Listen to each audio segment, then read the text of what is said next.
If you're over 70, there are 5 tiny mistakes that look completely harmless today, but could land you in an ER bed 6 months from now.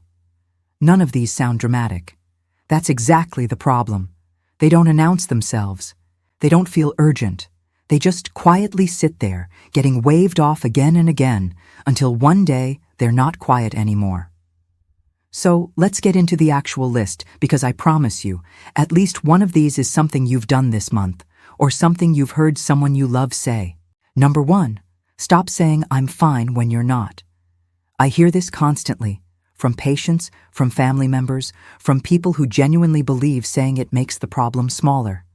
It doesn't. It's the easiest thing to say when someone asks how you're doing. It's also the fastest way to hide something real.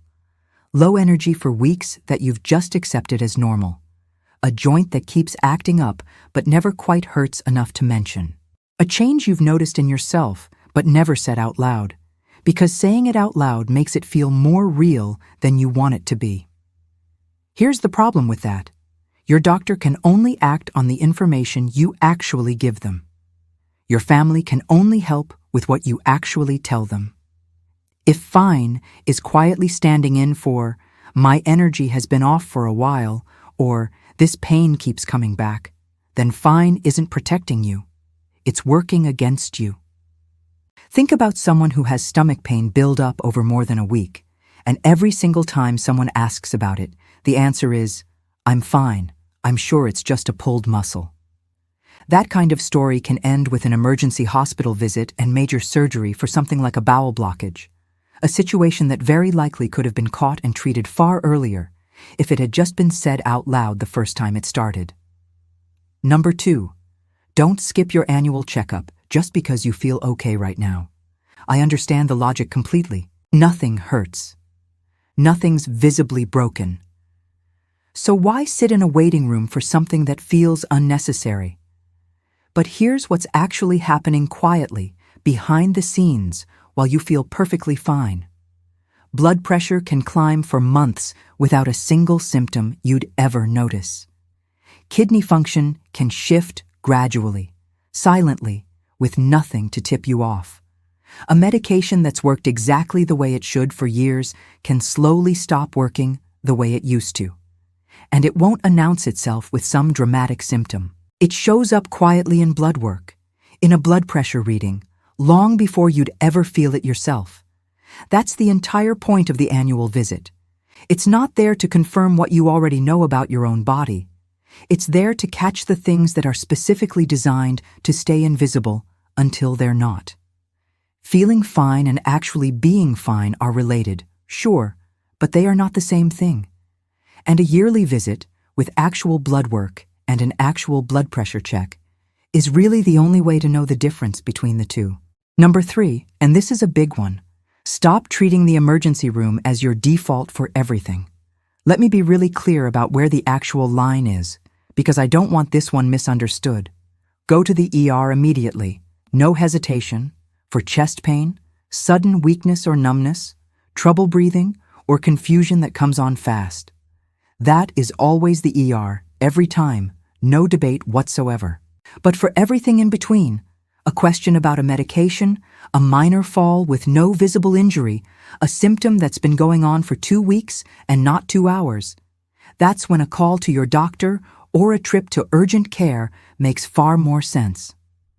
Using the ER as your default for that second category usually means a long, exhausting wait, a bill that makes your stomach drop, and honestly, worse attention on the actual thing you're worried about, simply because true emergencies have to be triaged first, as they absolutely should be.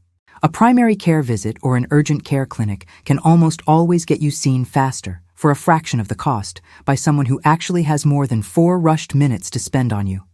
Save the ER for real emergencies and let everything in between go exactly where it's supposed to go. It's also worth checking whether your health insurance plan has a 24-hour nurse or health advice line. These lines can help point you toward the right kind of care for your specific situation, and they'll often walk you through some useful things you can do at home in the meantime. Number 4, don't shrug off a fall as no big deal. even a small stumble that seems to end with no real injury. This might genuinely be the most important point on this entire list. Falls have a habit of getting mentioned almost as an afterthought, days after they happen. Something like, "Oh, by the way, I tripped over the rug last week, but I'm fine, don't worry about it."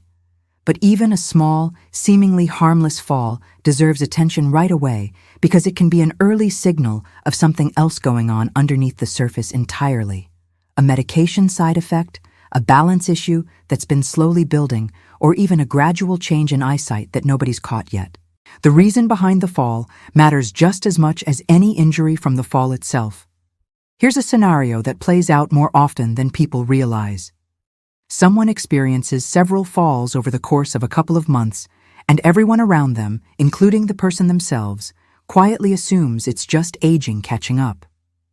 But the real underlying cause turns out to be almost the opposite of decline. Recent weight loss, which on its own sounds like genuinely good news, meant that a long-standing blood pressure medication dose, one that had worked fine for years, was suddenly too strong for their new, lower weight. That mismatch dropped their blood pressure too low, which caused the dizziness, which caused the falls. Nobody did anything wrong in that story. It simply needed someone to take a second look at the medication, and nobody thought to look until the falls became a repeating pattern that was too obvious to ignore.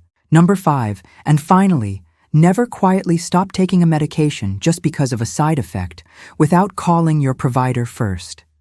This one I understand completely because side effects can genuinely be miserable, and stopping feels like the obvious, immediate relief.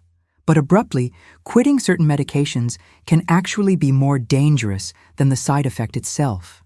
There's very often an alternative option or a simple dosage adjustment that your provider can offer, one that you don't even know exists yet because nobody's had the chance to mention it. A 5-minute phone call beats guessing every single time. This is especially critical when it comes to mental health medications. Sudden headaches, severe stomach issues, or muscle aches that seem to come out of nowhere often trace directly back to someone deciding to stop an antidepressant or a similar medication cold turkey instead of tapering off gradually under medical guidance. That kind of abrupt stop can genuinely become dangerous, which is exactly why that one phone call matters so much. Now, if you heard one or two of these and immediately thought, "Okay, that's actually me," you're not in trouble, and you're definitely not alone. This is genuinely the most common pattern I could put together for a list like this. So, here's the quick recap. Don't say you're fine when you're not. Don't skip the annual visit that feels unnecessary.